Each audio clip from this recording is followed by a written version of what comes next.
Good evening, ladies and gentlemen, and welcome to the Neighborish live cast. I'm Super Dave, aka Mr. Incredible, and we have a great show for you this evening. With me, as always, is my double dose of feminine energy. Patrice is here. I can see her, but I'm not sure. But I will say that my one of my very best friends, a young lady who Mike said I couldn't say was a fun-sized vessel of black girl magic with the velvety smooth voice, Miss Aisha. Hello, how you Dave. doing? I'm great. How are you doing, David? There's Patrice. Hey. And right on time, as usual. You okay? Patrice, you all right? Oh, there she goes. She connecting to the audio. Okay. I'm here now. I'm sorry. No, it's cool. It's cool. You look like you're getting your walk in. No, I'm just actually running around. I have a meal prep to do right after this. So. Oh, okay. Yeah. Well, thank you so much for being here right on time. The personal trainer, meal prep chef, and fitness guru, Miss Fruit Fit herself, Patrice Jones. What's up, Patrice? Hey, good evening. Patrice, you know Aisha. Have you met Mike? Aisha? No, I never met Mike. Hi, Mike. That's Mike. Now, good to meet you. How are you? I'm good, thank you. I figured that since y'all both are light skinned, y'all would have that. No, I'm just playing. Oh. Okay, Dave. So we're waiting for our guests to come in now, but until then, also, look, I almost forgot to intro my brother. The one and only Just Mike is with us. Proudly rocking his Washington football team headbands at a hat and a headband with that. I'm just light skinned. Shut up. You just light skinned, that's all? Mm-hmm. That's how you feel right now? Mm-hmm. All right, we have a great show for you today. Today is our show. We're talking about Black love. And we have a couple on today who will be on momentarily, who we're going to talk to about, finding love in spite of the pandemic. They're making their connection and their unity stronger to the point where they're ready to stand up in front of their friends and family and confess they love to each other. So, they're preparing to make that move. So we're anxious and excited to talk to them. But in the meantime, it's a lot of things that we could talk about, and we're going to talk about some of them now before our guests come in. Okay. So yeah, man. First of all, I want to start with we're not often all together in one space. So how y'all doing, man? What's going on in your lives? Like what's up with you, Ish? How's life treating you? Life is good. Life is good. I'm really getting aggressive about my investments in cryptocurrency. So that's like I spend a lot of time reading and researching the best crypto. To the cryptocurrency.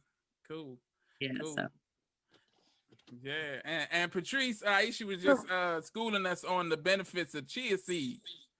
Oh wow, okay. Yeah, it's good stuff. So she's drinking. No, you're drinking the chia seed Slurpee right now, aren't you? Is that what it is? It's not a Slurpee. It's just chia mixed with some lime, a little sea moss. That's smoothie, so chia seed smoothie. There you go. Yeah. Yeah. I as you know, I was a raw vegan for about 3 years. About 12 years ago now, and chia seeds was like chia seeds and hemp seeds were my thing, and I still put them in my protein shake. But they're so thick, like you don't even need milk. You can just use water. So yeah, they're good fiber. Yeah, that's what I'm gonna say. Yeah, you'll be very you'll have an effective movement. Very regular. Very clean. That's how you had to say regular.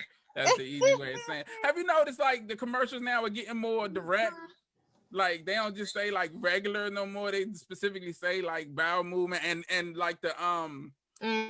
And I don't want to get off into a whole thing here, but like the pad commercial for the women pad. They used to show the blue liquid. Now it's like red. It's like that's nasty. Why y'all going? That's too much for me. I don't want it to be. But anyway, where you're more mature now. You're grown ups.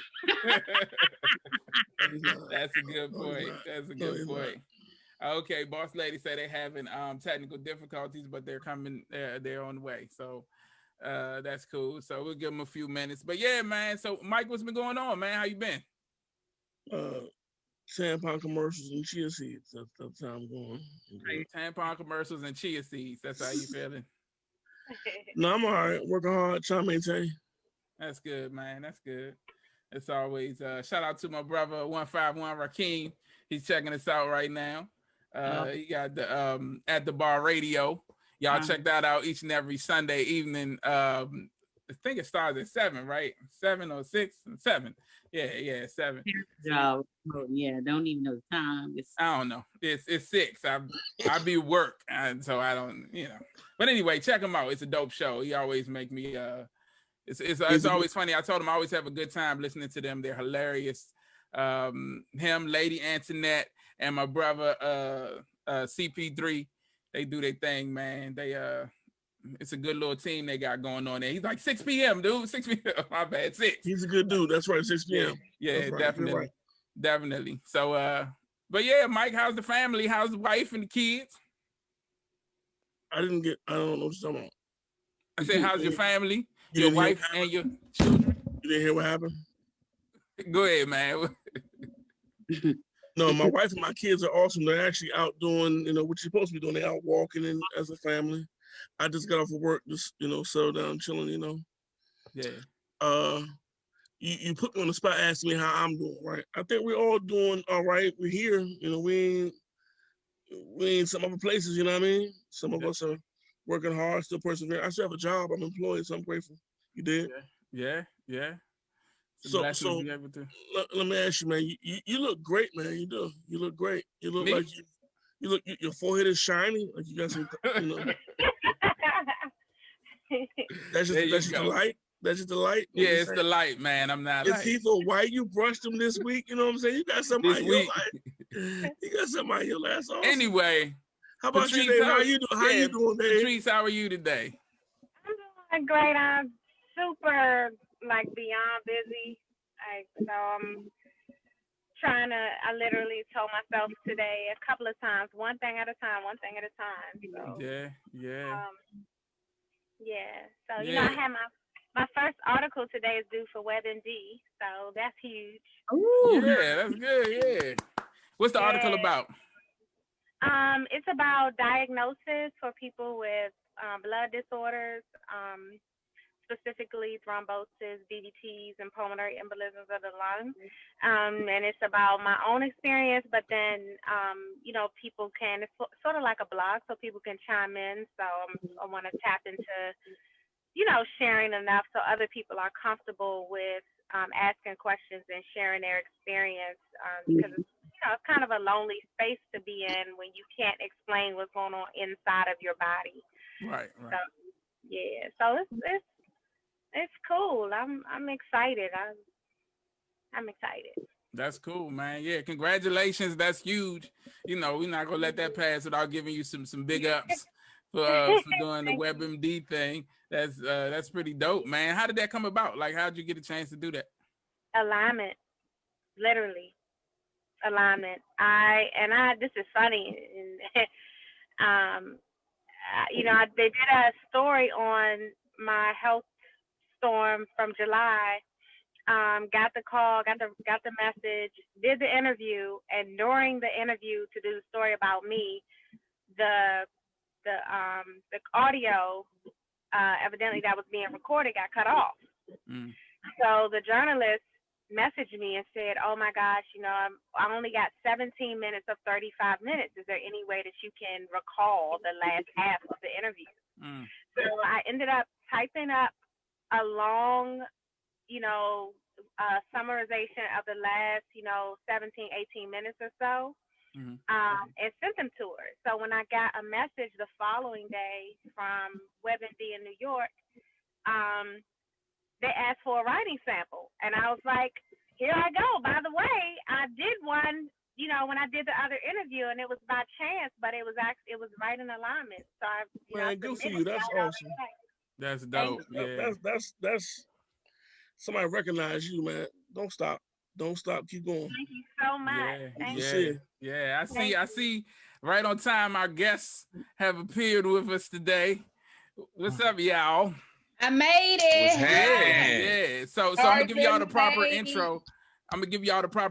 So here on the Neighborish live cast, we talk about a number of topics, but we always try to promote, perpetuate, and celebrate Black love. And today our guests are two people who, in spite of all the craziness of the past year, have found a way to cultivate and solidify their connection and their investment in one another to the point that they're prepared to take that next step in the relationship, stand up in front of family and friends and confess their love to one another. And that's dope. Ladies and gentlemen, Boss Lady and Sean Covington are with us. And welcome. Yeah, it's so good to see y'all, man. Welcome. You need an applause track behind it. 100%. Yeah, that pause for the applause. That's what happened. But Hi, P. Yeah, she said, she was like, I know Covey. I was like, oh, okay. Yeah, man. So welcome, man. I'm so glad to have y'all here. We're gonna get into a bunch of stuff. You interior decorating right now. I see you, but I'm like, why is all the pillow shits in the same place? But yeah, man. So we got a lot to talk about, but we had started talking about a couple of things. We have a few topics that we're going to talk about before we get into interviewing you all about your most personal, deep secrets and love knobs players. Can I just say hello real quick? Oh, yeah. Hey, we did the intros. Hi, Isha. Hi, Hey. I haven't seen you in forever. Hi. It's good to see you. It's good to see you. Mike was Congratulations. I like that hat, Mike. Yes, indeed. Yes, indeed. You haven't seen Mike for a while. Congratulations. Because Mike was clinically dead for a year and a half. They just brought him back. He gets called engaged and married. Shut up. How about that? How about that? Nah, man. Yeah, he stepped away to do what y'all did. He went and got his relationship thing tight. You see the picture in the background, him and the lovely wife. Yeah. She was like, "Hey, you better have a picture up there." It's all by happenstance. I swear, I didn't plan that. When I sat late in the bed, I was like, "Oh, look at our picture." That's the first time I ever did our picture and turned my head. I never did that shit. Anyway, but yeah, man. So it's a couple of things I want to talk about before we get into the interview. Patrice was telling us first of all about her article that's coming out. You said tomorrow? WebMD, right? Yes, it'll come out the 29th. The 29th. I'm sorry. Yeah. Awesome. So yeah, that's cool, man. So it's actually one of a series. I'm with them for a year, so. Oh, okay. Yeah, so you got a job. You ain't just get an article. You got that's dope, man. Congratulations. That's a 1099. Right. Thank you. So y'all definitely look out for that, man. And WebMD, is it just .com or is it gonna be in the magazine also? Do they still have a do magazines still come out? They do. I don't think they're doing a magazine, but they do a lot of heavy advertising, and they also, pretty they're always on social media. So I was told that some of the stuff from the articles will be used for advertisement. So it'll be somewhere, but I'll definitely share the link. All right, man. Make sure you get your check if they're using your stuff for advertisement. Make sure you need an attorney. I mean, a manager. I got you. Tell them to call me. We'll straighten it all out. Don't worry about nothing. But is writing a passion of yours? Yes. So I never got a chance to do it, and I was telling the editor, my mom had me in Latin from high school to college. I took nothing but Latin. I probably had like 6 years of Latin. Wow. And because Latin is supposed to, they say, help you write. So like when I used to make up all of my book reports and my papers, like I hated reading, but I loved writing, and I will always make up my own stuff. So I've always loved writing. I've written for two other magazines, but never anything like this. Like, cool, so I'm Don't stop. If it's your passion, don't stop. You hear me? Yeah. She got a whole lot of passions though. She's doing the meal prep. No, Hey, go. Yeah, I with didn't it. mean You can run like 4 marathons. right. Hey, go with it. There you go. Yeah, but you. It's like the saying, like your gifts will make a way for you. Like we have so many things embedded in us, and that's what I always say. Oh, she going through a bad area right now. I Mhm. thought she was singing at first. I was like, that's dope. Singing too? It's Patricia going through so like Right. you breaking up, dear. Yeah, that internet is giving Patrice a hard time. Yeah. Yes, Lord. And I didn't speak to you. Hi, Aisha. How you doing? Hey, Okay, I'll be right back. GCG. Okay, yeah. We'll come back to you when you get stationary, Patricia. You can have a better connection. Yeah, because you're going in and out. You pause. But yeah, man, it's a few things that I want to talk about. So this kind of just broke earlier today. Social media influencer, author, and host Derek Jackson. Why you shaking your head, Sean? He got caught up. Right. He's the man who's credited with coining the hashtag Black Men Don't Cheat, interestingly enough. Has been called out. A woman has come forward and accused him with accusations that he carried on an extensive extramarital entanglement with her. See how I brought back entanglement with her. So yeah, man, it's just interesting. It's like what did Jay-Z say? You either die and be the hero or live long enough to see yourself become the villain. Like nobody stays pure forever. Is that basically what he was saying? And if you're around here long enough, they're gonna find out your sins. But Aisha and I were having a conversation before the show began about the idea of cancel culture. Like, does he have the space to have these mistakes in his past and still be the person that he is and still give valid advice? Can he do that and be taken seriously? Do you guys think? I'm gonna start with our guests, Boss Lady and Sean. What y'all think? I can't just say either one of y'all individually anymore. It's y'all to get them to play. Are we sure that he's made a mistake at this point? Well, he did come out and put out a video and said he did have a situation with the young lady. He said that said he was separated from his wife, and then. Well, no, because on the thing, didn't she say she left after she found out about it and stayed away until she saw a change in him? Like, I just watched a little clip of it where she was like, she was there and he did the stuff and then she left. I'm sorry, I'm not even caught up because I saw the stuff coming out over the weekend, but I didn't take the time to watch any of the videos. I just happened to hear a little bit on the radio today while I was coming home. Okay. I am very confused on why this young lady decided to drop all of these videos and talk to these people all of a sudden because he blocked her on social media. He blocked her on everything. Yeah, but she said that she couldn't talk to him. He told her they can only talk on Snapchat. And then he blocked her. Oh, okay. And then she got mad, and now she wanted to drop all these videos and have all of these discussions. Like, she was just giving out very intimate details. And now that's his fault for picking her. She also said that she had video footage of receipts. Right. So he actually made receipts, just like quote unquote R. Kelly made a receipt. He was on video. Well, right, yeah. So, But like I'm saying, that's his fault for choosing her. But like, you was with it until he wasn't with it. So like, you win some, you lose some. Move on. Right. But so with the knowledge now that he has this in his past, does that take any validity away from the things that he says as social media influence? He has all these women that follow him based on the fact that he gives advice about being faithful, and he does champion women a lot and come to their defense. And a lot of his posts, I've noticed that a lot of it is very female centric, even though some of the stuff I have seen things that he said that's kind of telling women things about men that they need to know. But for the most part, from the videos that I've seen, it's usually, fellas, you need to stop doing this, and guys, we need to be more this and that. And it's kind of, it's maybe tough, but from experience. Yeah. And so, because experience is the good teacher, right?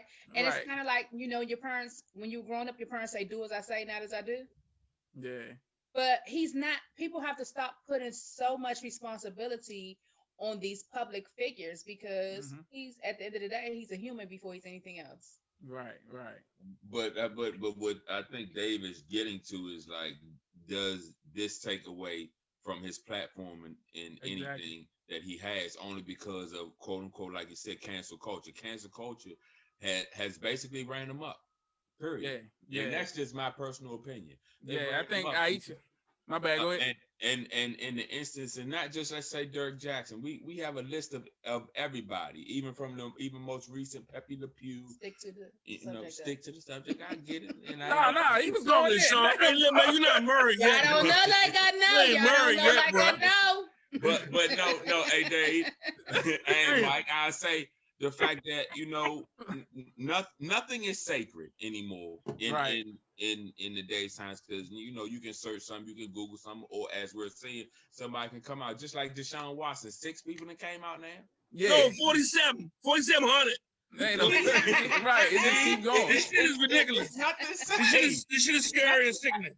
It is not the same. That's true. Yeah.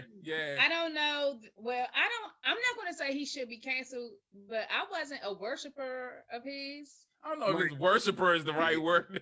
Because I feel like that's the people having the issue. Like it wasn't a cult. Like I can't even quote anything that he said to you. So I mean, I'm sure I've seen his post on the internet. I may have even reposted it, but like at the end of the day, we are all responsible for ourselves. He's not responsible for anything that you do or anything that you go through.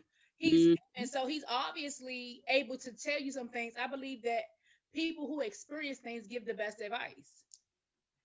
That's a good point. If he was out here cheating on his wife, then he definitely can tell a woman what to look for in a relationship or in her relationship with her husband. You got you a great wife, bro. You hear me? You got you a great wife. Man.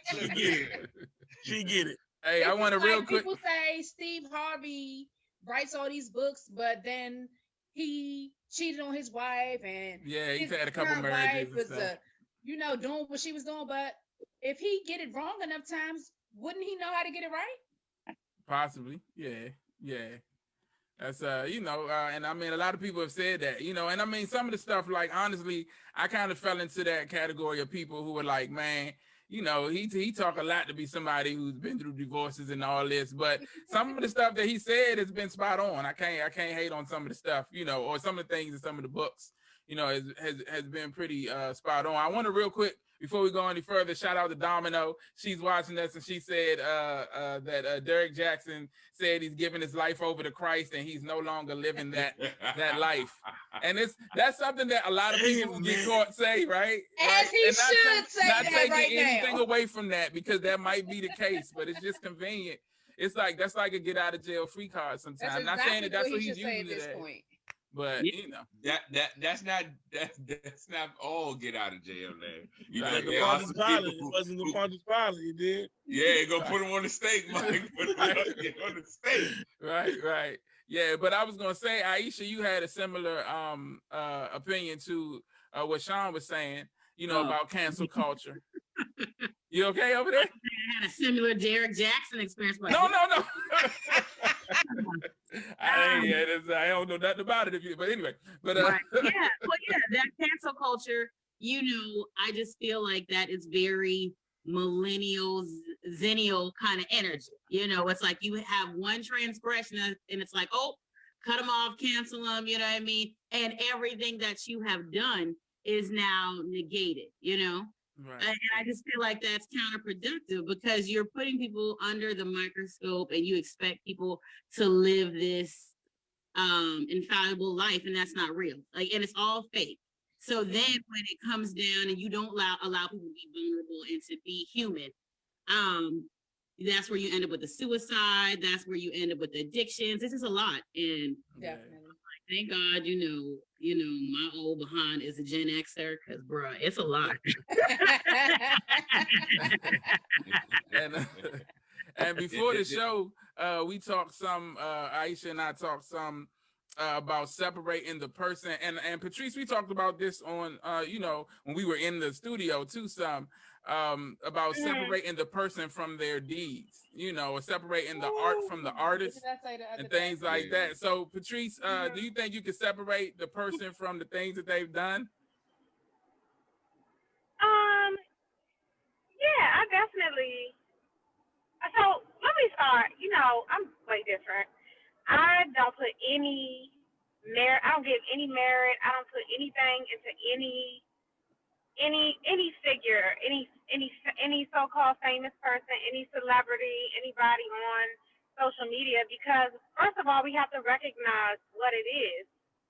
And a lot of people don't, and they think like it's just entertainment, but it's not. Or it's just a person that got a lot of followers. These are all people who are in place through our algorithms and our behaviors as part of our programming with relationships, our programming with the methods in which we live and the things that we believe, our spiritual beliefs, all of that. So to have somebody who has millions of followers, I mean, that's, if you think about the idea of how we put people on a hierarchy, if you will, like different statuses, it's based off of their followers. Would we be talking about this dude if he had 1,000 followers? No. Yeah, But he's one of the people that we've given power to based off of his following. But I don't listen to any of them. Steve Harvey, none of them as far as relationships. I mean, from a personal perspective, of course you can separate somebody from their deeds because people evolve every day. And the same way that they're going to be with Kim might not be the same way they're going to be with Pam, and you ain't Pam and you ain't Kim. So I don't vibe with any of that. But yeah, I don't honestly. I have no idea who you're talking about. Exactly. Yeah. Fruitful. But I agree with what Patrice is saying. Like, we gotta stop asking. Not even asking, but we got to stop expecting these people to be our saviors. Like, they're humans. You're human. And why can't you just look within sometimes instead of looking for people that you never met to save you? Right. Yeah. You know why I'm grateful? Why are you grateful, Mike? I just realized that I'm not alone. Like, I don't know who in the fuck you are talking about. Like, I don't give a fuck about like when you tell me what was going. I don't know. I don't give any. I don't give any. I don't know. There. So I might have. It might have like passed my thumb as it hit my phone.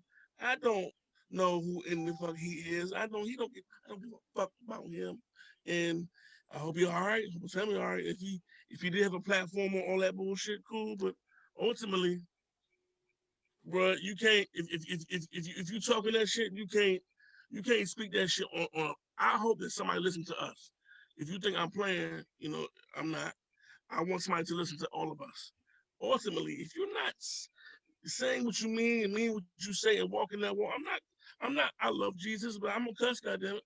We know you're gonna cuss, Michael. Thank you for it. Guess what? If I get to heaven, and I can't cuss, send me back. Send me back. But ultimately, he's not gonna dictate who I am, how I love my wife and my girls and my son, and I don't give a fuck.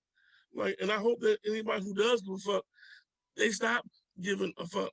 He reached our quota for F-bombs today. Thank you for what I want to add on to that though, because Mike, I like that point.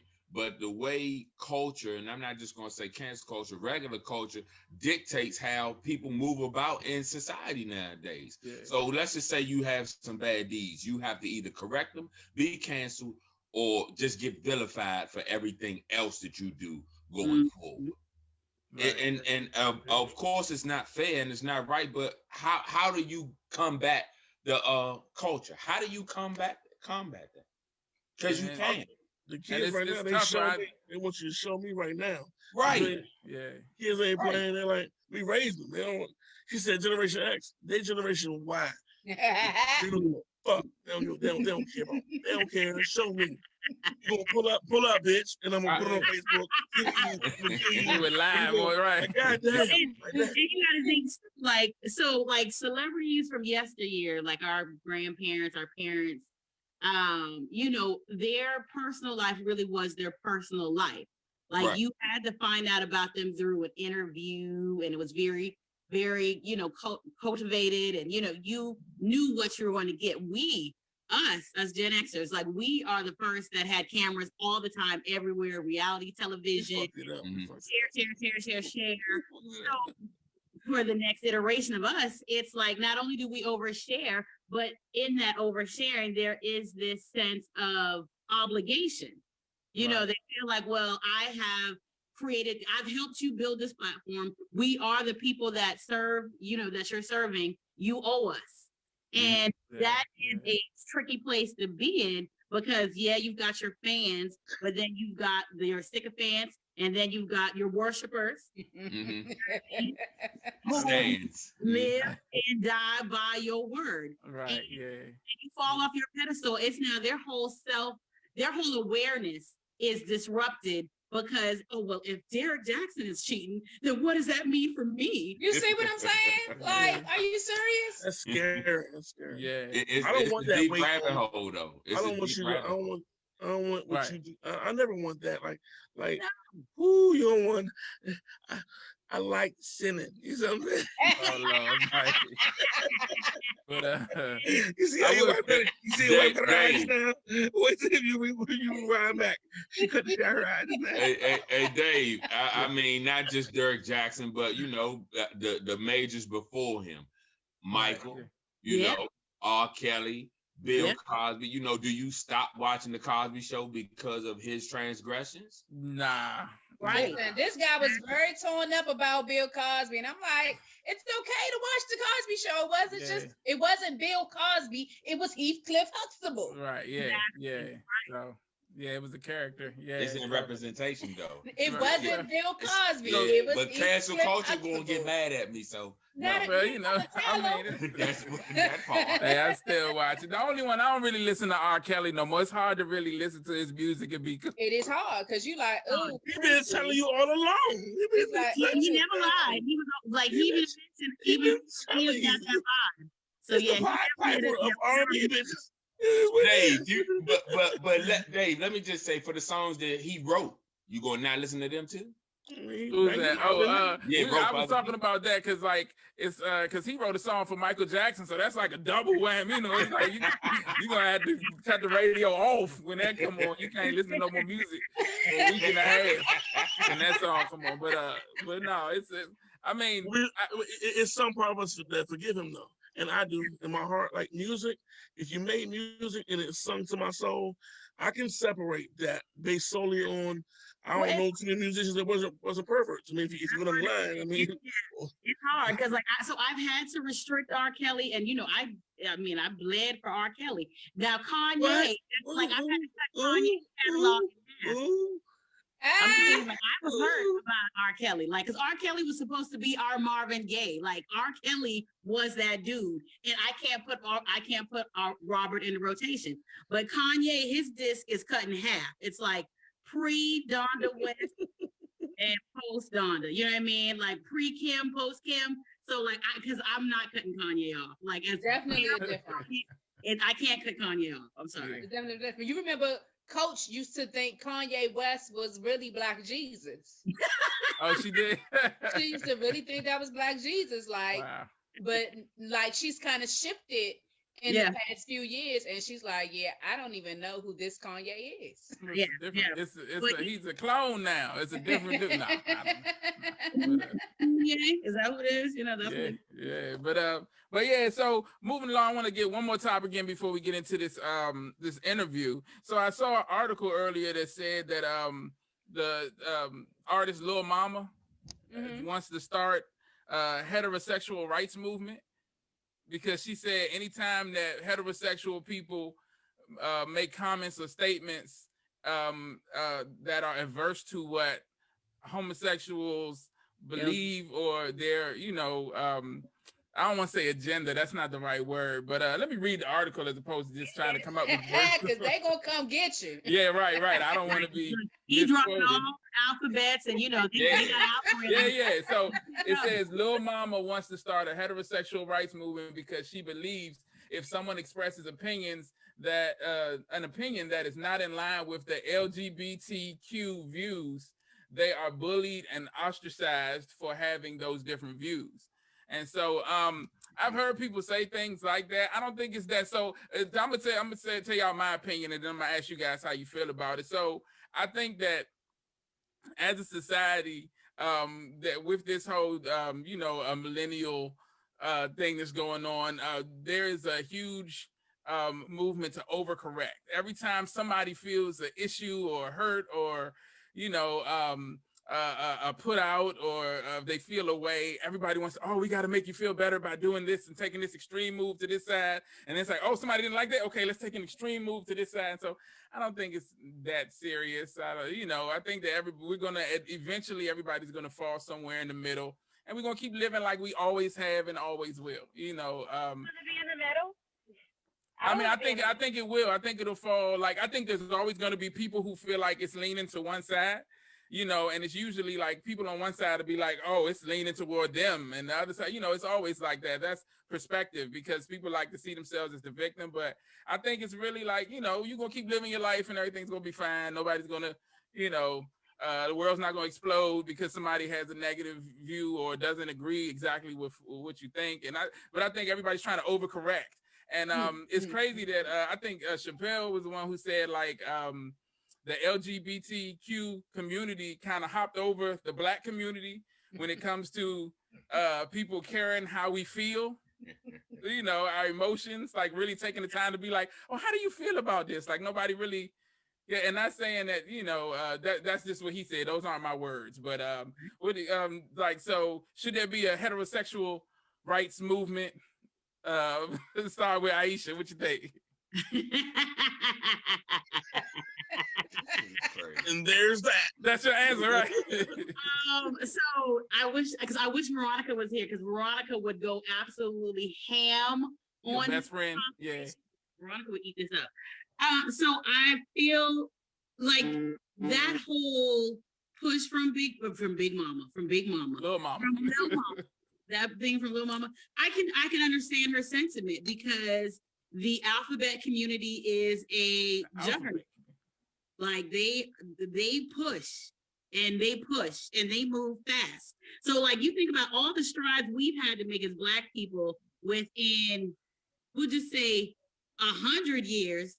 They literally leaped off of where we were and pushed it within like 15. They're like, nah, today we're getting married. Today we want these rights today, and I dare you to come after me. So, well, is it our fault that they were more efficient with the movement? I don't know if it's efficiency or who their alliances are, because that's efficiency though, right? Like you don't know the alliances. You don't know the alliances. I know the alliances. Goddamn it! Right, you understand me? So let's not do that. Anyway. And look, and that community is moneyed, okay? So yeah. That community is not green. The community is not green. So listen. Oh. Yeah, I don't know. I don't have a dog in the fight either way. But kudos to Lil Mama. Kudos. Okay. Speaking of bitches, the dog in your fight. We come on, right? So look. Oh wow, Mike. Like if I do got a dog in that fight. Okay. Because a heterosexual movement, I'm fucking my wife. So guess what? That's my movement. Now, are we good? I don't need to have a movement to justify the sexuality. I mean, I want everybody to flow and love one another. And what you do in your bedroom is your bedroom. But damn. I want to be in your bedroom and in my business. But that's not how they move. And that's the challenge. Because it doesn't stay in the bedroom. And that's why it's different from us. Because I'm in my bedroom. I'm in my bed right now. Black baby, before they knew if I was gonna be a woman, a man, they knew this baby's gonna be Black. But what you do in your bedroom is your business. Right. Yeah. So you put it on the fucking internet and tell everybody. Hold on, Mike. What were you about to say, Patrice? Sorry, darling. Yeah. A whole mouthful that I probably shouldn't. Jump out there. Let's hear it. What you got? So, you know, there is a whole agenda to rid us of the man, specifically the Black man. And so I don't vibe with any. That whole, it's way deeper than what we're discussing right now. It has to do with eliminating gender, and this is not propaganda. There are many, many websites, including Bill Gates' website. You can go on and read about it. And it's happening. And you all talked at the top of the hour about the commercials being more graphic. That's because we're moving away from humanity. so you're able to see things that are in alignment with where we see it ourselves in human, like blood, like seeing blood. Normally we would be like, oh my God, that's so nasty, that's private. Where they're putting it out there now. And so as is with everything else. But I agree with, was it Mike? You said everything you do in your bedroom and your heterosexuality that belong in your bedroom, and the way that you do it is you do it at home. And that's the way that when I talk to my son, it's not about, I tell him, you respect everybody, you can respect their views and you can respect their life. But let me teach you about divine femininity and divine masculinity and how this works. So there are conversations that we need to have at the core and stop letting society guide our tongue where we have conversations because it only has certain things only have power if we give it power. But if you old fashioned, like I don't call it old fashioned. That's just the way I am. So if you call it old fashioned, then it sounds like something bad, but it's the closest thing you can get to being there, just being natural. Like heterosexuality is natural. It's it's natural, and I'm not speaking against any other groups or whatever, but heterosexuality is natural. And so if you go out here and you start creating a movement, then you're saying it's not natural and I have to defend it. I don't have to defend shit. I'm not. So this is gonna be our last show. I didn't think it would be Patrice. No, I'm just playing. I'm just playing. No. But hold on. You went out. What'd you say, Patrice? I said, y'all got real quiet on me. No, we was listening. I was in agreement with you. I love what you said about what you teach your son, because I say all the time, people give too many other people the responsibility of what values to teach your children, and that's not anyone's responsibility but the parents. Right. People are talking about these shows coming on Nickelodeon and all these other networks. Okay, well, back in the day, if my parents didn't want me to watch something, guess what I didn't do? Yeah. The TV was not my parent. So right. I love what you said about what you teach your son, and that is our responsibility as a parent. We're supposed to teach our children, not TV, not the internet, not the teachers. The teachers at school are supposed to teach curriculum. Right. Right. Yeah, you gotta be careful with the curriculum too, because definitely that's why as a parent you gotta be in your kids' business. Some of these books, I can't tell you how many times I've fought to get some of the books off of my son's reading list that were completely inappropriate. And how old is he? He's 15. I'm talking about teen books with whole relationships. And there were many times we had to get things, books switched up. And a lot of times people won't even, I remember I posted on social media one time and a lot of the parents were like, that's not so bad. Have you read? I'm like, see, they be slipping it in and y'all don't even see. Next thing you know, 3 years later. Shut up, Mike. But see how you even took the time to look at the reading list. So many parents these days, by the time your kid is 15, they don't even know that there is a reading list. Right. Oh, I read the book. I'm like, it was funny. Me and I took my mom to the bookstore with me, and we were in the teen section. And she was flipping through, and I was flipping through, and she couldn't believe. My mom's 76. She was like, I cannot believe this. In this book, 2 men kissing, they two teens kissing, and that was one of his books to read for school. I was like, oh no. Yeah, what were you gonna say, Sean? Go ahead. Yeah. No. I want to say that is the difference, and that's why you have the creation that Little Mama is trying to create.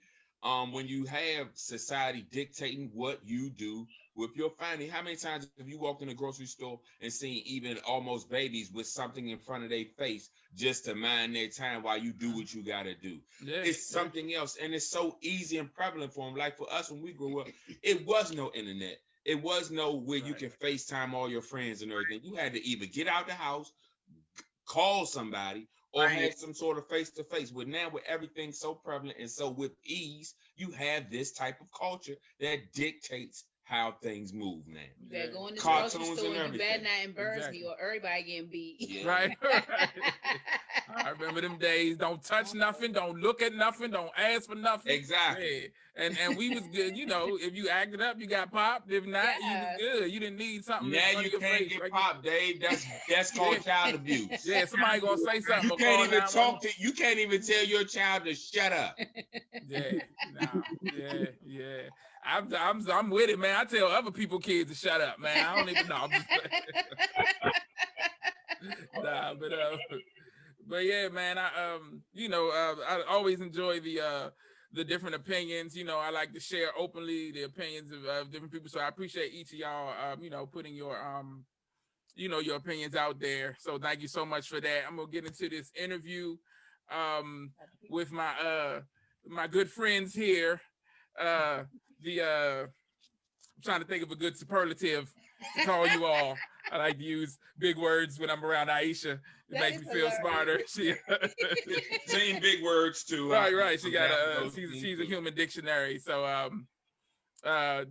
So before I start, Patrice, if you have to.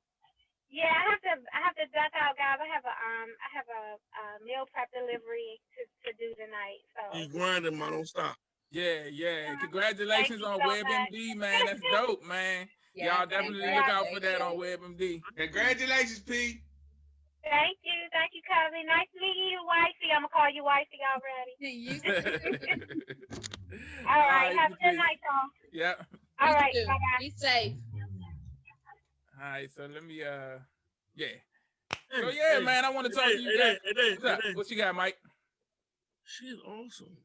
Who, Patrice? Yeah. Oh yeah, this your first time really meeting her. Yeah, she's dope. That's why that's why we keep her around. The head on her shoulders still, man. Damn. I appreciate that. She's a smart young lady. Yeah. And That's I might get married. That's that cancer. That's all I'll say about that. Patrice is also a cancer. that cancer energy, is that what that is? It really is. Shout out to the cancers in the building. Yeah. You know he's a Leo, right, Dave? Oh yeah, that's shout out to the Hey, Leo energy. You Yes, know sir. we stay strong. Yes, sir. Yeah. I say raw. Right. Yeah, king of the jungle. But so man, it's been so much going on. It's fascinating to me that, in the midst of all this, that you guys are, but I was gonna say that you guys were able to come together, but y'all been together for a while, right? Yes. Yeah, I'm not gonna ask no specific dates. I'm not getting nobody in trouble. No, We don't even have a We don't specific have date. one. Okay. Ain't no specific. We just kind of woke up one day in a relationship. No. Yeah. So wait, if you woke up in a relationship, how did you go to? No, I'm not gonna. Get over here. Wow. Black men don't cheat, Dave. Black men don't cheat. But I will ask this, if it's okay. How did y'all meet? On Facebook, in a Facebook group. Oh wow. Okay. Was it the unit? No. Nah. Oh, okay. Yeah. Okay. No, I no. So once you met, how did y'all actually come into physical contact thereafter? Well,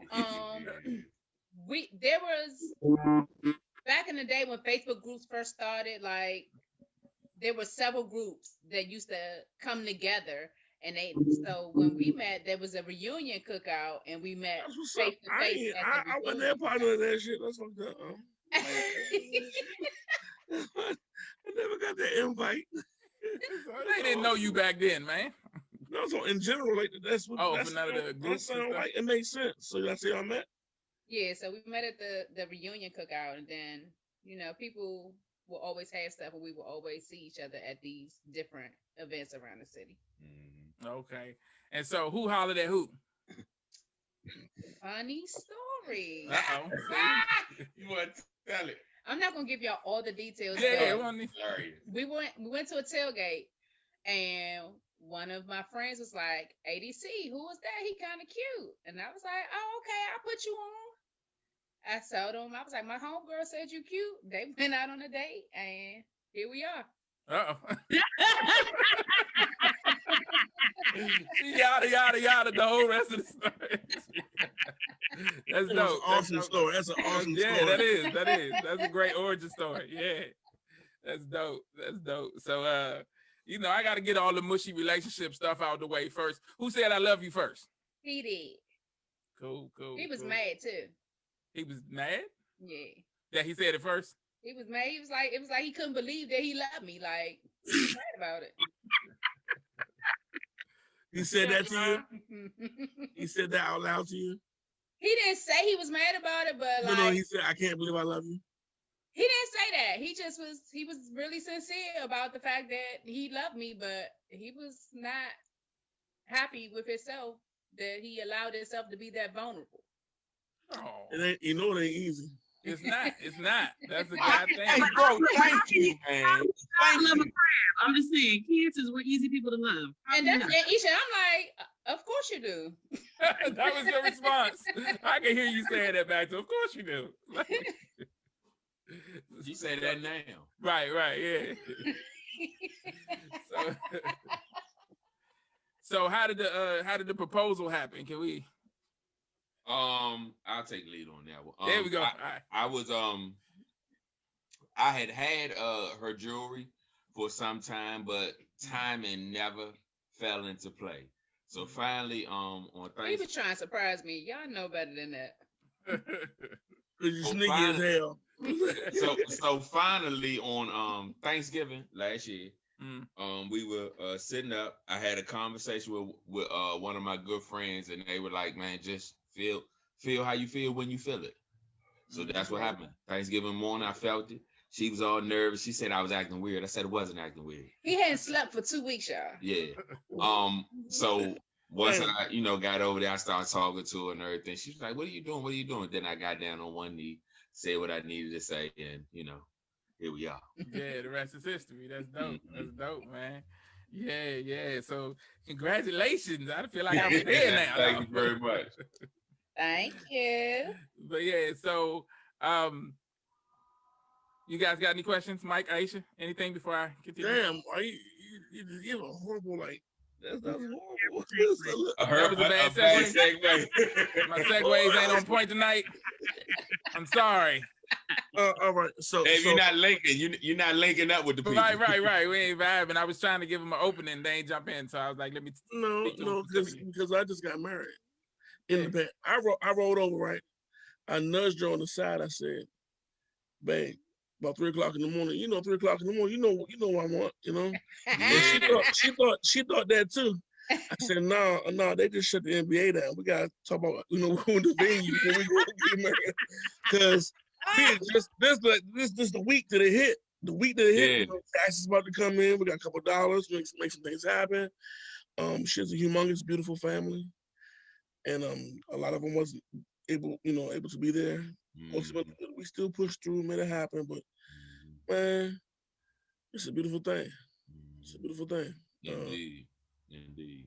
Let me ask you a question. I know we survived COVID together. Yeah. We both had the virus. Oh wow! Hey, not just survived. Yeah, not just survived to being out there, but actually survived having it. Yeah, we survived having it. Yeah, that's So who gave it to who? No, I'm just playing.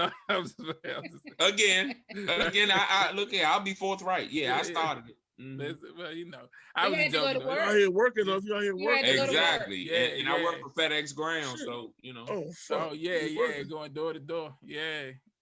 So, but yeah, man, I thought you had a question, Mike. What was you about to say? You cut it off and just because they had COVID and shit and fucked it all up. Asshole. I'm sorry. What is the question? Anyway, so we say newlyweds. We say we getting married. I'm gonna tell y'all what you got to look forward to the moment you say I do.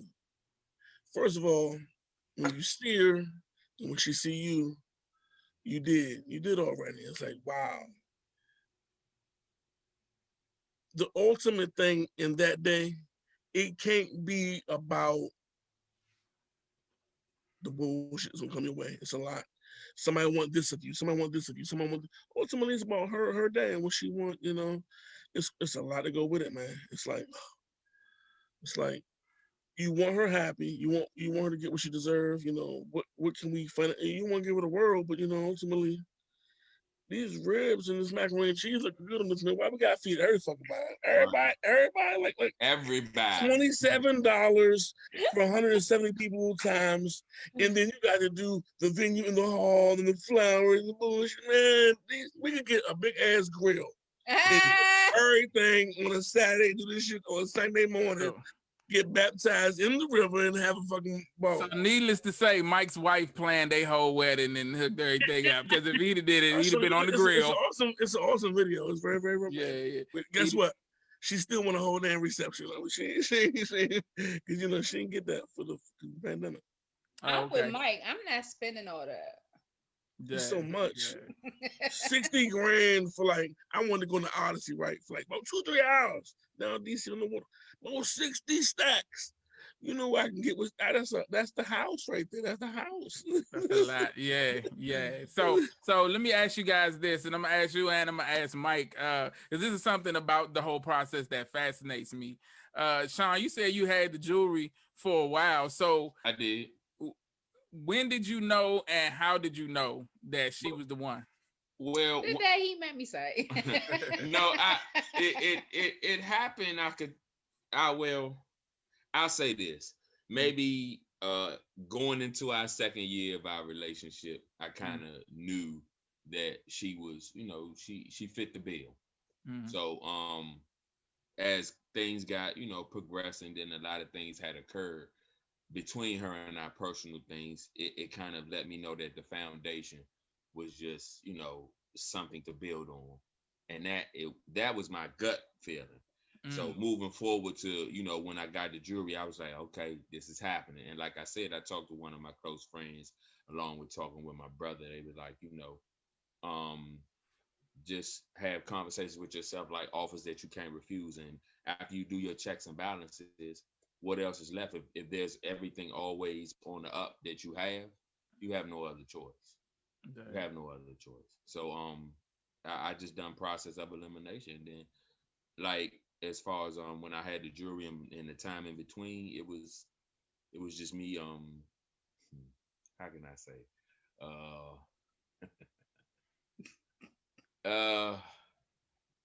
really putting things in perspective before I, make it happen. Because you know how dudes be like, man, I gotta get myself together and everything. You're never gonna be together. Right. Either you make it happen or you don't. Right. Yeah. And I made it happen. Yeah. And so when he asked, did you already know, Boss Lady, that you was gonna say yes, or did you already have it in your mind that he was the one? I knew I was going to say yes. I just didn't know what was going to happen at 9 o'clock in the morning. At least it wasn't 3 o'clock in the morning like Mike did, but no. But I mean, we have had our trials and tribulations, but during those times, he always let me know that he wasn't going anywhere, and we were going to work everything out together, and that we were going to be in this position. This is what we were going to do. Our life plans definitely matched up. Okay. Cool. And even though, like I said, we woke up one day in a relationship, like we still were on the same paths in life. Yeah. And I don't think that would have happened if that wasn't the case, right? Like, right. Yeah, that's dope. So what's the best thing about Sean, in your opinion? That smile. Okay. No, like Sean is like everybody's go-to. Okay. So many people pull from him because he has like this really, really big heart. Sometimes I'm like, listen, this person is pulling a little too much. But he has a really, really big heart, and he'll do anything for anybody. I don't like that about everybody, but like he loves family more than anything, and he just fits like my kids love him. My granddaughter loves him. My mother, aunts, grandmother, like. Go ahead, though. I don't know anybody that doesn't think he's a great person. So now he's great for me. Yeah. And same question, Sean. What's the best thing about The boss lady. Like she He said, can't name just one. Sorry. yeah, I mean it is a ton of them, but the main thing is boss lady be knowing. That's what And she knows. She knows that's like it. I think I just had a light bulb moment only because of the conversation and the things that we have just talked about. It just perpetuates her knowing what she knows, and like Mike said at the start of the Zoom, you know, you got you one because she know. Yeah. She has the cheat code and she gives it to me freely. That's deep. Yeah. That's dope. Yeah. So I'm gonna ask Mike the same question, man. Like, how did you know she was the one? When she was willing to love me when I was most unlovable. When you know, you look at the man, he don't. It's not about what he has or doesn't have, but indeed it is. If he ain't got a pot to piss in nor the window to throw out of, it is what it is. But if he's worthy, he's a man, and she deems him so, and he is that frog, and she kisses him, and then he's that prince, and then now he's a king. It is what it is. Ultimately, I knew when she did some stupid shit like from a movie, like she reached over and she popped the motherfucking lock on my side, and she still do it now. You did, like she still do it now. Like she don't do nothing that she didn't do from day one. Like call me all the fucking time, text me all the time. Like she don't do nothing differently. Like she's been the most lovingly, most consistently loving person I've ever met in my life. That's dope. Oh shit. Is she there? She just walked in, walked out. Oh, okay. I was about to say, tell her. All right. No, because she cute. No. Oh, okay. You don't want people to see. Mike, you a fool. But yeah, so and you all right? You look tired. The same thing. she not coming on. So what? Well, tell her I said hello. Oh, there she go.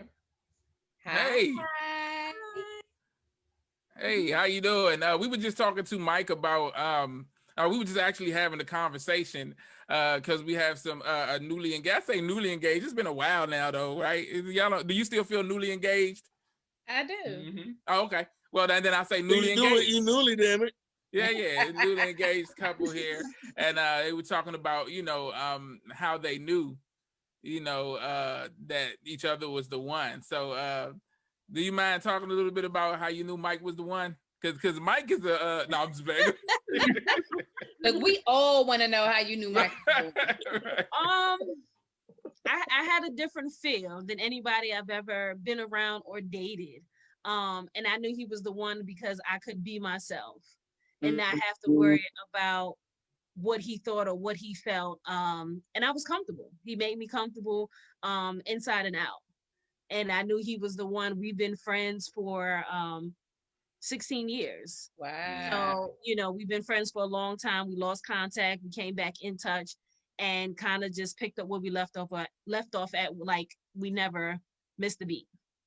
And second time around, I knew this was it. That's pretty dope. So I'm gonna put him on the spot right now. Mike, what's the best thing about Dolores? Told you her heart, her willingness to love. Like if when she spoke of Sean, everybody, that's they go to, they pull for him, because when you go through something in life, you have nothing but left of you but to give, and that's what heart is. And my wife couldn't have that because that's all I had to do. I'm trying to give it, and you dig? She's that's it. It's hard. Okay. And you blowing all my high. Like I was high. I'm sorry. I know. And look, I know you. When Mike is high, he say ultimately a lot. He said it like 30 times. So ultimately, this is the blah, blah, blah. So I know he was. But anyway, so it's impactful. It ultimately is the fucking top. Anyway, but so Dolores, ultimately, what's the best thing about Mike? Ultimately, come on, Mike. Mike, what I like about Mike is that he does not care what anybody thinks at all. at all. Yeah. He's gonna say what's on his mind at that moment. But he is respectful. So I like that about him, that he's just who he is, and he loves 10 times harder than anybody I've ever known. As a friend, as my husband, as a father, as a provider, he's there, and he takes anybody's children in and make them his own. It don't even matter. Yeah. It could be your children. He'd be like, "Come on in, sit down, Right. stay over," you know. And he treats them like they're his own, no matter what. He doesn't care. Uh-oh, your sound going out.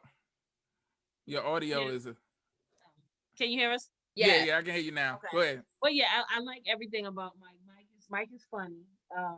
He's always on joke time. Even when I'm serious, he's on joke time. And I can't get him to be serious ever. But when I'm serious, you know, he's able to make me laugh. And I like that about him. That's good. Yeah. So yeah, man, thank you so much for giving us. You can hang out for the rest of the show if you want to, unless you're busy. You got something to do. I'm not doing anything at this moment, so yeah, I can definitely hang out. Yeah. We need to find out some more stuff about Mike. Now, what is he? No, I'm just playing. No, but I do want to. A bottle of Aisha. That's wine. I was about to say, something else in there. chugging. Right. Oh, that's my favorite. Yeah, that's what he was saying. You had some, but yeah. So I want to ask you guys, Sean and Boss Lady. You said because one of my questions was about you know, trying to keep that connection going through the pandemic. But you said you guys kind of worked through it together, and you actually, you know, went through dealing with COVID together. So going through something like that, I think Aisha was the one we've had conversations about, you know, going through things in the beginning to kind of get an idea of how people will act, you know, right? Did I say that right, Aisha? So I'm a firm believer in applying pressure early on. But See, she always got a good way of saying it, right? It sounds better than what I said, right? Listen, a Cancer gonna make or break you, but those Leos are something else. Yeah. That part. Yeah. But do you agree with that statement? Like, do you feel like going through things in the beginning made y'all's connection stronger? I definitely think so. We dealt with a lot of different issues early on, and during one of our pre-merge counseling sessions, the counselor was talking about how you should see people in all 4 seasons. We've definitely done that. Like before we even started dating, like he lost his grandmother when we were just friends. Mm-hmm. And right after that, I lost my nephew. So we've seen each other in that. When around the time we had first, you know, started getting to know each other, I went through a breakup, and he was there for that. Like he was checking on me and everything. He had went through a breakup. So we saw each other in that. He had a lot of different things going on with switching jobs. We saw each other through that. I had my apartment caught on fire. He was helping me with that. So why'd you laugh when you said that? That's not...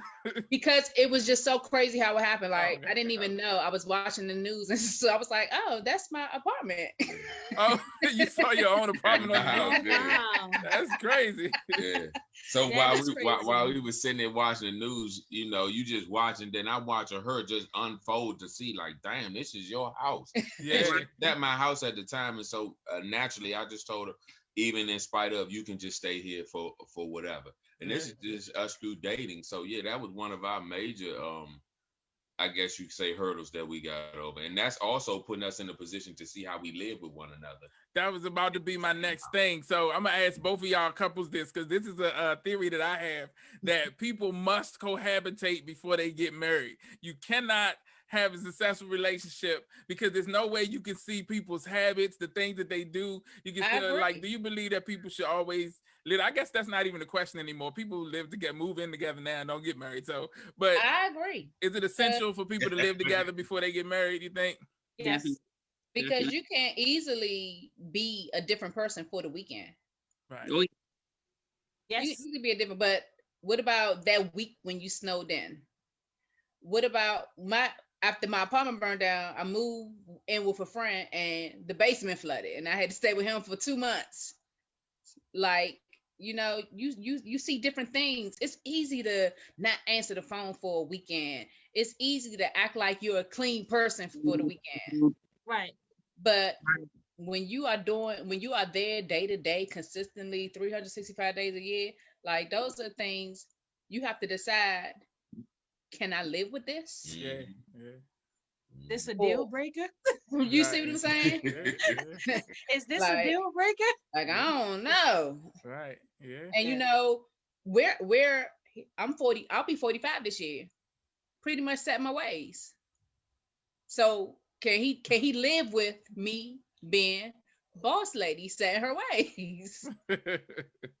So, you know, I know a lot of people say you shouldn't live together before marriage.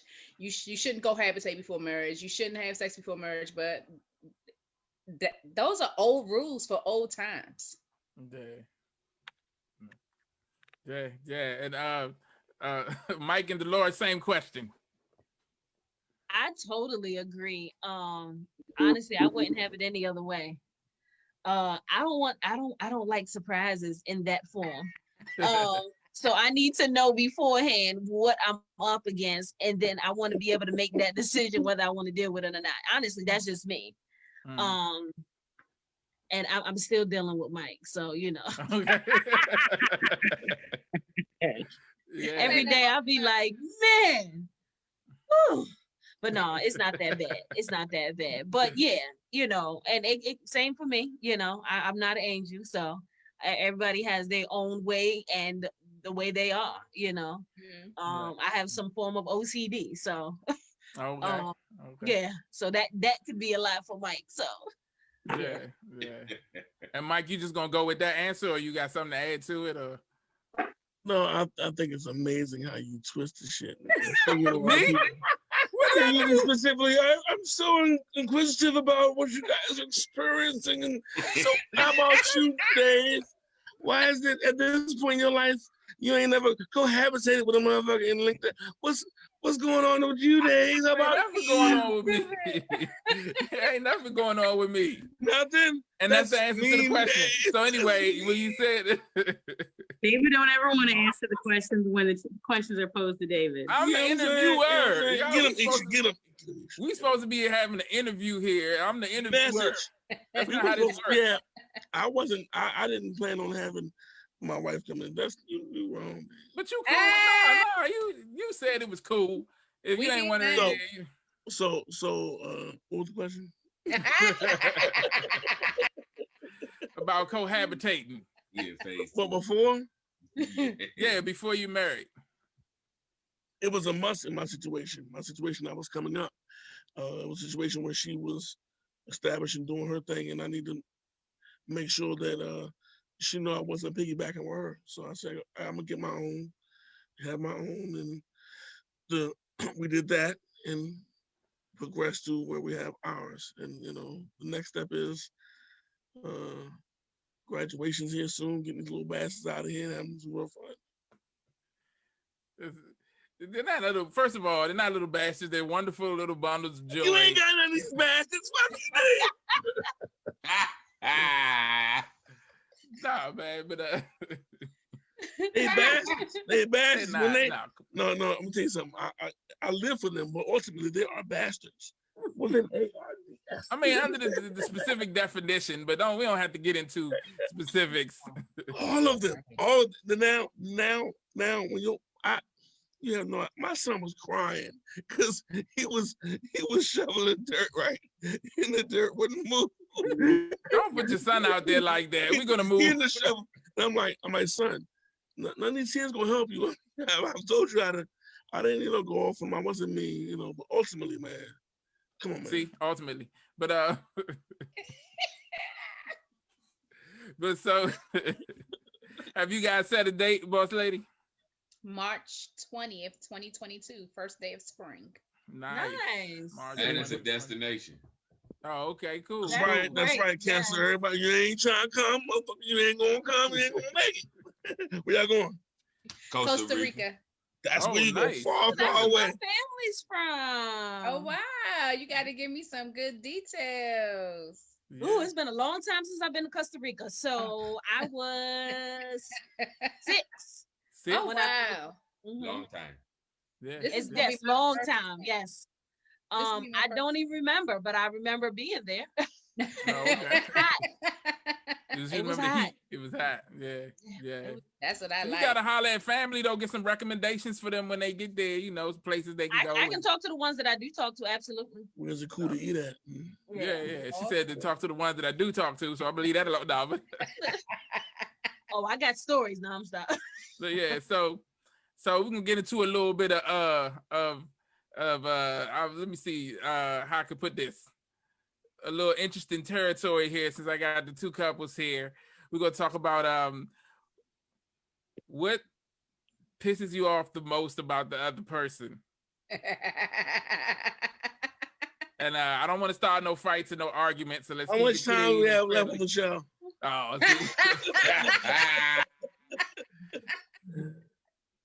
I'm speaking on her behalf. So, and obviously it's something that you guys decided was not a deal breaker or anything. But if you could, let me put it like this, how they put it, you know, on TV and stuff. If you could change one thing about your significant other, what would it be? I'm gonna start with you want to defer this one to Sean first? I want you to stop trying to start arguments and shit. Like what the fuck? Later on, gonna be asked. What the fuck? What you say? I can go first. She volunteered. She said, I can go first. Go ahead. Well, we've had conversations about it. He likes to give people chances, even after their expiration date. And I'm kind of once people show you who they are, believe them. And even if they come around at a later date and time, don't wait for that date and time. Like, it is what it is at this point. You can definitely distance yourself from people without there being beef. Right. And he has this thing where he likes to just keep hope alive. And I'm like, listen, that situation. That's not a bad thing, is it? To keep hope alive? Maybe it's a Leo thing. It's definitely, I feel like you're watching someone you love not be loved the way that you would love them. It's a bad thing. Understood. That makes sense. When you put it like that, it makes sense. But having a big heart is not necessarily. I gotta come to know. But see, listen. You gotta have a big heart to handle me. Right, yeah. We're protectors. We don't want to see the people we love get used or exploited. So definitely, we will carry the mantle of anguish and hurt, and we will be the bully in that situation. Definitely. Like, I'm definitely a one of those people where just because you see me come for one of my people doesn't mean you can do it. Exactly. That's right. Yeah. Yeah, and then there's always privileges that the significant other has that nobody else, should have anyway. Of course. Yeah. It's just sometimes he just always sees the good, and I'm like, listen, I promise you, this is how it's going to work. This is what is going to happen. Boss lady be knowing. Can I say something to you? Sure. So death do you part. and so when you do part, the tears will flow because of the very such things. Because when a man gives his heart like that, what more is that? I mean, that's all we have at the end of the day. We can give you our blood, our sweat, our tears. If we can't give you our heart and do it real, I mean, I can't be a real man if I don't do it that way. If I loved you once, I'm gonna love you always. I ain't gotta fuck with you. But ultimately, you know what I mean? Love is eternal. If it's not, or it's not real. Yeah. Is that wrong? That's not wrong. I'm like, definitely love this person, but can we just love them from afar? Like, they ain't gonna keep playing from a distance. They ain't gonna keep playing with you on my watch. Right. Or your watch. That's right. That's tough. That's that cancer energy. It really is. Because Beyonce, Beyonce didn't fight Jay-Z. Solange did. How we know? How do we know? How do we saw know? the video, right. His lips already big as a motherfucker. You never know if he got his shit swollen up. You wouldn't know. You wouldn't know. But look, you wouldn't even know. I hate Jay-Z. I hate Jay-Z. Stop hating. Anyway, look, before you get into your Jay-Z rant, we're gonna give Sean a chance to answer. We're gonna give Sean a chance to answer the question. And look, as the man in the situation, you can default to not answer if you don't want to. Because I'm just playing. No, you didn't get rid of that. That's not fair. They see how he's trying to start shit, y'all. He's trying to start shit. No, y'all ain't start because trust. I'll say this. Trust me, we have already been through this stage, and it's always evolving. So, and one of my things that I've already said to her for this relationship, we're gonna talk it out. I don't care how we're gonna have some resolve around this summer gun because we can't go to sleep mad. All right. Moving forward, your question was one thing I like to change. It's only one thing that she already knows is just how she speaks about how she talks to me sometimes. Like it's with that boss, like a boss. And Mike, I'm not sure if y'all can relate, and ladies, just I don't know how y'all feel on this one, but fellas, when you have a woman that talks to you with such vigor. And angst sometimes like and when they snap, like, who you talking to? I'm talking to you. So yeah, that's his passion. That's all that is. That's his passion. Is that what that is? Passion. But he says that often that he doesn't like how I say certain things. But I ask him, does he think he says everything with love? You asked him that right after he said what he said. Right, you can't turn it around when you. No, I don't. I'm not that person. Later on, you ask that because if you ask that in that moment, that's not fair. We talk about it all the time. Yeah. I don't bring things up when he have an issue with me. I don't say, well, you do this and you do that. No, if he has an issue with me, he has an issue with me, and that's what we talking about at that time. Yeah, but later on, you bring that shit up like, he let him know. He'll tell you, I set the mood for these discussions. Like, I make sure he's well fed and not exhausted. Like, okay, well, let's talk. That's strategy. It never means let's talk. That's strategy. Yo. I hate that. I know you're not tired. I know you're not hungry. Let's get it. And she be catching me sober as a mug. I be mad as a mug. I be wanting to be where you at. And I be like, man, this man. Yeah. But yeah, like you don't say everything with love, and I feel like you aren't aware of that because you only want to talk about when I don't say everything with love. There are times when I'm not going to say it with love because I've reached a point where I don't love that thing. Yeah. You're human. Yeah. Everybody reaches that point. What's your answer, Dolores? Mike, I didn't wait for me to get to you. What you gonna say, Dolores? Hold on, look how you looking though. Listen, this ain't no secret, and anybody can see this. If anything I could change is for Mike to live a healthier lifestyle. Can we high five in the air? Share. Put the juice down, Aisha. No, I'm just playing. And he knows this. We've discussed it. It's not a secret. Aisha may know. New couple Sean and Boss Lady may know. Dave definitely knows. So it's definitely not, a secret, wanting him to live a healthier lifestyle. But I know it's not easy. Mm-hmm. It's hard. Mm-hmm. That's mine. The heart. She get the heart. And she right there heart. Like that's what I appreciate. For me, I want her to start asking what I want for dinner. I don't give a fuck what she make. I'm gonna eat the shit. Stop asking me. Say stop asking. I don't give a fuck. I'm gonna eat it. I don't care. I'm gonna eat whatever you put on that damn plate. What'd you say, Ish? What'd you say, Ish? Whatever she cooked, that's how that will go. You said what? It matter. Like so, he says that. You're right. If I make something healthy, he won't eat it. She'll make some. Okay. First of all, she's adapted to the taste that we're speaking of the shit taste. We're talking about like the whole feces flavor of shit. No, it's not feces. Like, these shakes that taste like grass and roots of mud. Like what the? Like I'm not doing that. I can on Fear. If it was like Fear Factor, I can eat that shit. But like, No. Fear I Factor. don't need nothing sweet. I just need. I need to address certain things. She's right. So it's like, but I'm not eating that shit. Man. I know my And so that's your answer, that she shouldn't ask you what you want for dinner? No. So what's the question again? If there was one thing you could change about your significant other.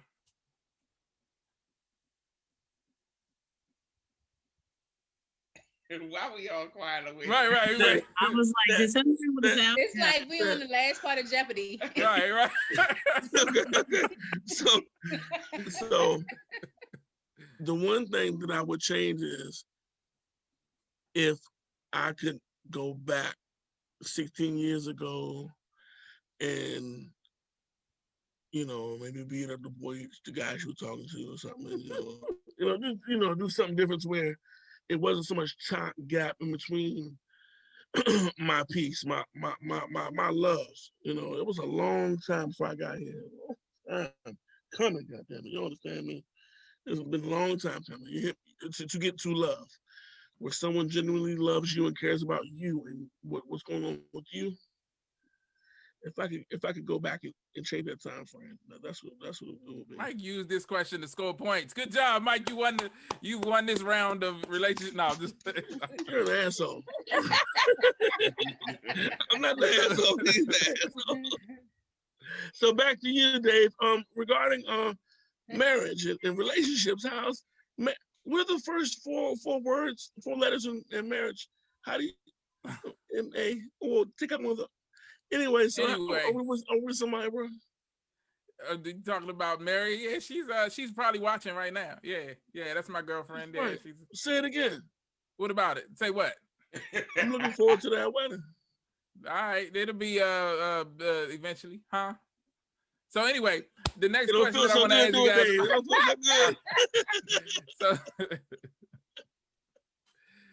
So I want to come on. Let's switch the energy a little bit. You know, I had a little bit of a not tumultuous, but a little bit of adverse energy. So let's switch it back in the other direction. Let's talk about your best date, like your best outing together. Like, do you have like a number one, a one that really stands out, like in your mind is like the best? Does it mean the sheets ended up saturated or like just like a clean? Not just sex afterwards. I mean, if that was your best outing, then hey, but no. Sometimes it is, Dave. You gotta get married, bro. You gotta get married. I don't know. You got so many. One good one was last year on his birthday. He had never been to Virginia Beach, and because of COVID, we couldn't go out of town. So I surprised him with a trip with a weekend in Virginia Beach. Like, I packed the suitcase, didn't tell him where we were going, and he basically woke up. He had to go to work, and he woke up in Virginia Beach. And oh wow, we just had a pretty dope weekend. That's one of my favorites. One of my favorites that we talk about, amongst ourselves and share with others sometimes, is that one time we got like how Mike Mike is right now and everything. Then we went to Taco Hell. And I mean, we tore up that Taco Bell in the parking lot. But it was so bomb. Like it was just like us valley. It was awesome. Great time. Sitting in Taco Bell parking lot, tearing up some Taco Bell. Taco Hell. That's dope though. When you with the right person, you don't have to be at it doesn't have to be this big extravagant thing. It's just the time that y'all spend together. I be trying to tell my girl that, but she don't know. I'm just playing. But I'm not gonna get beat up. Don't say just playing, Dave. Say what you want to say, man. Get it off. I love you, boo. But no. So Mike, y'all remember any specific anything that stand out? Any outings? I'll go first. When we got back in contact and we started dating, one of the dates I remember is that I drove to DC. I don't think Mike had his car at the time, or his car wasn't working, whatever it was. So I drove to DC, met up with him. We ordered carry out and we sat in the car in the parking lot and had dinner. I've never had to carry out where he lived at in DC, and it was amazing. It was the best. So it was one of the nights that we sat in the car and we talked and we ate and we was there for hours. I think it was like 2:00 in the morning. I drove out there like around 5 or 6. I didn't stay. So I had to drive all the way back, so he talked to me all the way there. We hung out for hours and then he talked to me while I drove all the way back to Baltimore at 2:00 in the morning to get up for work the next day for 8:00. But it was well worth it. What carry out? Do you remember the carry out that y'all were at?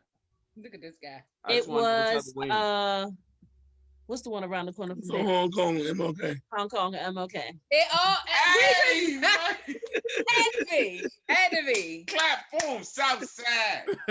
Oh, there it is. Yes, in the hood. It was in the hood. I knew it was gonna be a Hong Kong. Anything with Hong Kong in it, they got some good. They want some cook things Hong differently. What time they close? But that's what I was gonna say something similar. Like people always laugh at us because Frank's Sports Bar is like our spot. Miss Frank's, man, and it hasn't been open in over a year. Man, like, we used to go. Where's Frank's at? It's right in Oxon Hill, right across the street from the beauty supply store. From the Beauty for You, it's okay. By the Wendy's and the CVS and all that over there. Yeah, but it's in between Rivertown and like the shopping center where Save a Lot. Oh, Rivertown. We're going on Save a Lot. Okay, on that side, yeah. But that's our spot. Like we go in there and just sit there all night. We spent Valentine's Day there last year. Mm-hmm. Oh, nice. That's love right there. Just ordering a whole bunch of food. And their drinks be busting, boy. Yeah. What? The liquor's cheap. So like that's like people laugh at us, but that's our spot. We miss it. Yeah, don't worry about people laughing. Y'all got y'all spot. That's what it is. No boss lady ain't worried. Right. And Sean ain't never worried for food. Right. I'm gonna eat. Damn it. I feel you. I'm with you on that one. Yeah. If anybody knows why Frank's is not serving carry out, can somebody please let me know out there in America? We'll ride over there and talk to Frank. See, is Frank there? Is Frank alive? We're gonna talk to Frank. See what we can find out. It's just for me, it's the small things, the little things that make me happy. He can go to the gas station. I like Snickers. He'll buy me a Snicker bar and I'm happy. Like I'm ecstatic. It's the little things for me. I'm not materialistic. I like the little things and it could just be that, and I'm fine. I'm good. That's cool. That's cool. So I want to ask you guys before we wrap up, we're going a little over, but I do want to know, because both of y'all are, I would say, veterans of this couple's life. Y'all been doing it for a while. Y'all been with Why aren't you, Dave? Huh? I didn't say I wasn't, but I'm asking you. You guys have y'all representations right there. But so the question is, what advice would you guys give to couples just starting out? Like, because it's people who want to make it to where y'all are at, like both of y'all, or all four of you, I guess, So, if you could, if you saw a young couple somewhere and they came to y'all, like, what advice would you give? What would you say? What kind of, advice would you give them? I would say, yes, you took the words right out of my mouth. Communication is the key. The biggest part of communication for me is listening. Excuse me. I was talking to a friend not too long ago, and she was having a communication issue in a very new relationship. And I was telling her that it takes time to develop that communication because, again, I'm 45, she's almost my age. We're set in our ways. So you can't expect to tell somebody on day 5 that I don't like the way you communicate and expect them to communicate the way you want on day 6. Communication takes work. You have to learn each other and you have to develop a different type of understanding. So that communication is something that you have to be working on a regular basis. if you want your relationship to succeed. I And agree listening 100%. is the biggest part. Yeah. I agree. To piggyback on that, I definitely would say, with that communication, having an open mind and be open to how the other person feels. Yes. Because you have to put yourself in that other person's shoes. You know, of course, we know certain things are not intentional, but you have to understand how it makes the other person feel, because that's important. Because you may not feel this way about the situation, but I may feel a certain way about the situation. Mhm. And just having that understanding that says, you know what, I don't feel the same way you do, but I understand where you're coming from. That's important for me, you know, and I think in a relationship, that's important as well. Yeah, that empathy is important, and impact versus intent, like you said. Like, even though it might not seem like it's that bad, like I've been through that situation where it's like, oh, you shouldn't, you know, why you feel that way about it, you shouldn't, but it's not about why. It's if it makes them feel a certain way, you have to make the adjustment. And how they feel. Exactly. You have to communicate with people in their love language. It's easy to know your love language, right? But can you reciprocate in their love language? Right. Yeah, that's a tough one to learn too, because especially, you know, and that's one of those things, being like a veteran of relationships, that you figure out, that you learn. It's like, because you go through a long period of your life trying to figure out why people don't accept the love that you're trying to give them, right? But it's not about, you know, it's more about finding out how they receive it. It's the love language. That love language stuff is real, man. Like, I had no idea. Like, it is. And it's deep. I encourage everybody to read it. You know, you may not think it's necessary, but reading that book is very important. Yeah, I might. And you know, go ahead. I'm listening. If you have you ever read the book? Have you read it, The 5 Love Languages? I haven't read the book, but I have done a lot of research over the years. Like, Dave knows my thing. Dave, Isha, and Mike. I read the book as Isha. My thing was always dear future husband, even before I started this part of the journey. So I'm just into the whole single thing. Like, that's my passion. So I've read a lot about it. I haven't read the book, but I've read a lot about it. Yeah, Aisha, what you got? I see you pop back in. Well, David knows, like, I have purposefully decided not to interact in relationship conversations too heavy, just because I am so immersed already. You know what I mean? Like, I already know too much. The word you used was fatigue. You're fatigued. Fatigued. Yes. It's fatiguing. So I check out of it because it is exhausting. Literally. Yeah, but we did give it is exhausting. We did give you the kudos for the love language conversation and bringing us into the knowledge of that. Mike said he read the book back when we were doing Getting Over the Hump, because you brought it up, right? Yeah, y'all definitely talked about it there. Yeah. I think it's important though. Like, if you don't know yourself, how can you teach someone how to love you? Right. Yeah, it's true. I agree. My point to that question is patience. You have to have patience, and you have to exercise patience, because every day is not going to be your up day. Every situation is not going to be your up situation. Those moments when things are down or things are not in your favor, you have to exercise your patience. And patience is love. So do that. Yeah. That's a powerful statement from the Leo, the strong, yeah, that's what you're holding it down for the Leos. But yeah, what was the question? What's the question? Mike, I'm just meeting you, man, but we gotta kick it. We gotta kick it like a soccer game. I'm serious. That's a bet. It's a bet for real. Yeah. What was the question? For real. I remember vaguely. The question was, if you could talk to another couple, you know, if you could give advice to a younger couple, what would you say to them? How old are these motherfuckers? How old are they? I didn't mean younger like kids. I mean like a couple in the beginning stages of their relationship and trying to get to where you guys are. I'm specifying the question. I don't know. They in their 20s. They in their early 20s. Early 20s? That's not a good, wait. Come again. All right. Let's say you use the word veteran. You call us all veterans, and that's short for fucking old, or long for old. No. Fucking word You can be a veteran, man. I heard what you said. You said veteran. Anyway. So anyway, I'm not that high. Not anymore. But ultimately, you're not. So I'm giving a couple some advice. Right? Yeah. Do these motherfuckers have kids already? I mean, it's a lot of different look, man. equations. You need the whole Because there's a parts of the equation. If it's a straight up couple, if it's a straight up couple, ultimately, do you dare to love someone more than you love yourself? And that's not with your PP and your pussy, because you can do that anywhere. You can do that anywhere, and that ain't love. Ultimately, do you dare to love and care for someone more than yourself? Not like your child, not like your mother, but a unique individual where you don't fucking have to, and they ain't got to neither. Definitely. He cuss a lot. Oh well. Something that something that we've learned to live with, Michael. I'm gonna put the parental advisory when I repost the show, so everybody knows. Yeah, a couple of them. So everybody knows what they in for. You're gonna have to do that one. Definitely.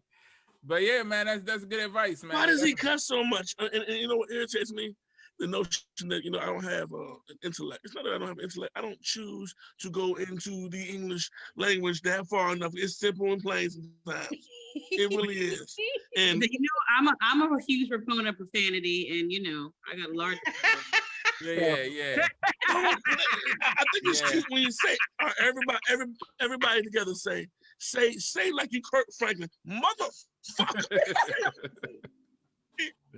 Kirk went off, didn't he? Oh, I'm an avid cusser too. So yeah. And my favorite is fuck ass shit. So yes, this is fuck ass shit right here. I do profane, yeah.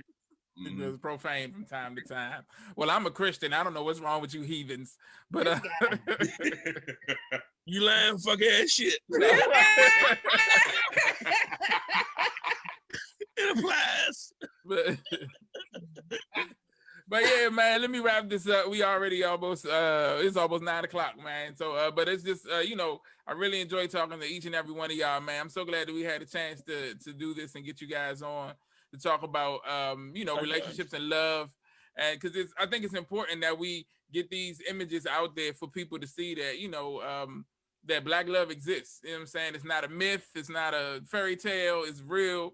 And you're going through real life situations and dealing with real things, and y'all still together, y'all still strong, y'all not stereotypes, y'all not, you know, doing all of the crazy stuff that you see on the Housewives and the real women of whatever and all this case, but y'all living together have made, you know, you guys' lives fit together. You took two lives and put them together and made it work to the point that you're, you know, a couple, a union, a unit. And that's dope to see. I'm a fan of it. I love it. I'm so proud of all of y'all, man.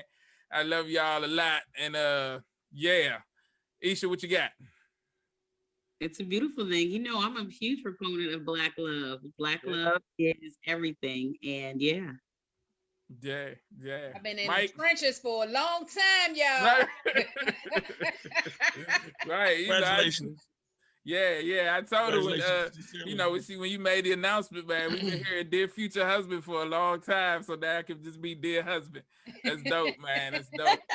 You know, no, you gotta get married. Shut the fuck up. We'll say nothing else. Nothing else. I gotta help. I still gotta help my people. They need the dear future That's husband. them. Don't say nothing else to him. He married. You already know. He said I do, so he does. He is doing it. No, but Dave, you still a fucking scoundrel. You're a scoundrel. I'm a scoundrel? Yeah, because you put all this, you twisted this whole shit.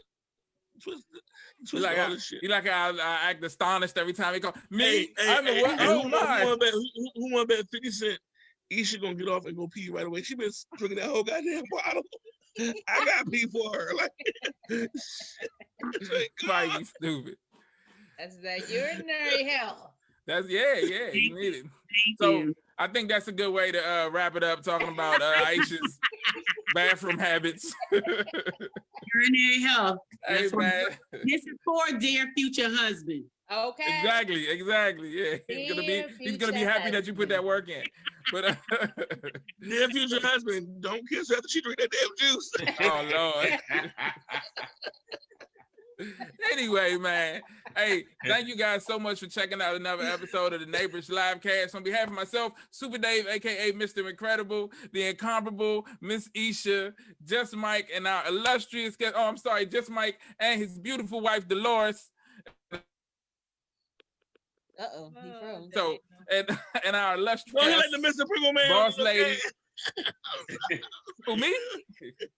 No, but and our illustrious guest, boss lady, is Sean Covington. Thank you guys for joining us. Thank you. For having We'll us. be back next week with more Oh, man. information, more All right, conversation, and more fun. Y'all take care of yourselves and each other. Have a great week and see you next Monday. That's right. Peace. All right, Please.